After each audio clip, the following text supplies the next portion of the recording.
Baik, Assalamualaikum warahmatullahi wabarakatuh. Perkenalkan, nama saya Muhammad Haris Abdillah, mahasiswa Universitas Sriwijaya, Fakultas Ilmu Sosial Ilmu Politik dari jurusan Sosiologi kelas genap Indralaya. Nah, di sini saya akan mereview sebuah materi yang memang diberikan kemarin lusa oleh dosen pengampu mata kuliah Pemataan Sosial, Bapak Kholik, yang dimana dalam materi tersebut berjudul tentang keterlibatan masyarakat dalam pemetaan sosial.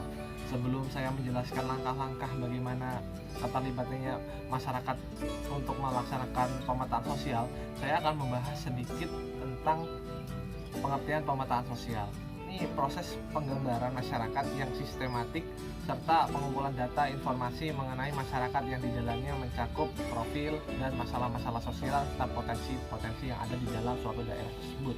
Kemudian pemetaan sosial ini dapat dipandang sebagai salah satu langkah dalam mengetahui potensi dan permasalahan di dalam masyarakat. Kemudian salah satu output atau goals dari social mapping atau pemetaan sosial ini adalah suatu peta wilayah yang sudah disusun sedemikian rupa sehingga menghasilkan suatu gambaran meliputi ciri-ciri suatu masyarakat, kemudian potensi di dalamnya, dan permasalahan-permasalahan yang ada. Oke. Nah, mungkin itu sedikit yang saya paparkan tentang pengertian pemetaan sosial. Di sini saya akan menjelaskan langsung keterlibatan masyarakat dalam melakukan pemetaan sosial. Nah, keterlibatan masyarakat dalam melakukan pemetaan sosial ini merupakan langkah penting dalam melakukan kegiatan pemetaan sosial. Di sini kita mengidentifikasi masyarakat. Dalam hal ini kita lihat siapa beliau, kemudian pengaruh-pengaruh beliau terhadap suatu lingkungan masyarakat atau kelompok masyarakat, dan status, kedudukan, mungkin bahkan kekayaan yang kita identifikasi. Dan kemudian kita cari juga solusi yang memang ada seorang masyarakat mengeluhkan permasalahan-permasalahan yang terjadi di daerah tersebut. Itu kita cari solusinya. Nah, kemudian dalam melakukan penentuan suatu kelompok ini juga berpengaruh, yakni terdiri dari 3-6 kelompok yang di dalamnya dalam satu kelompok tersebut terdiri dari 5-10 individu yang memang harus berpengaruh di dalam masyarakat. Nah, kemudian kita harus melakukan langkah-langkah untuk menentukan kelompok-kelompok yang cocok untuk menentukan atau melaksanakan proyek apa yang memang nantinya akan cocok dalam suatu daerah tersebut.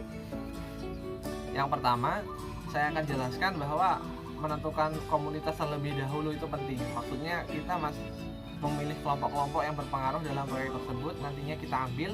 Nah, kita kelompokkan komunitas-komunitas yang terdapat dalam masyarakat. Sebagai contoh, proyek yang kita ambil ini adalah budidaya ikan lele misalnya.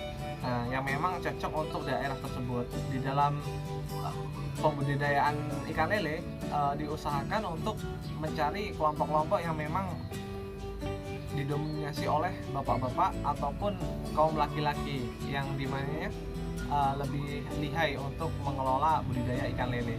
Kemudian yang kedua, memahami masyarakat melalui dinamika sosial. Kita harus paham permasalahan yang terjadi dalam daerah tersebut, di mana banyaknya orang miskin dan solusi-solusi apa yang harus kita lakukan. Kemudian yang ketiga, mensaring komunitas tadi. Jadi setelah kita menemukan komunitas, kemudian kita saring kelompok-kelompok yang memang kelompok anak-anak, orang dewasa, remaja, kemudian orang-orang yang ahli dalam bidang apa saja itu kita saring. Dan yang terakhir, kita memfasilitasi kelompok-kelompok tersebut. Nah, di sini adalah finalnya untuk menentukan kelompok yang berpengaruh mana yang nantinya untuk melaksanakan proyek yang akan kita laksanakan.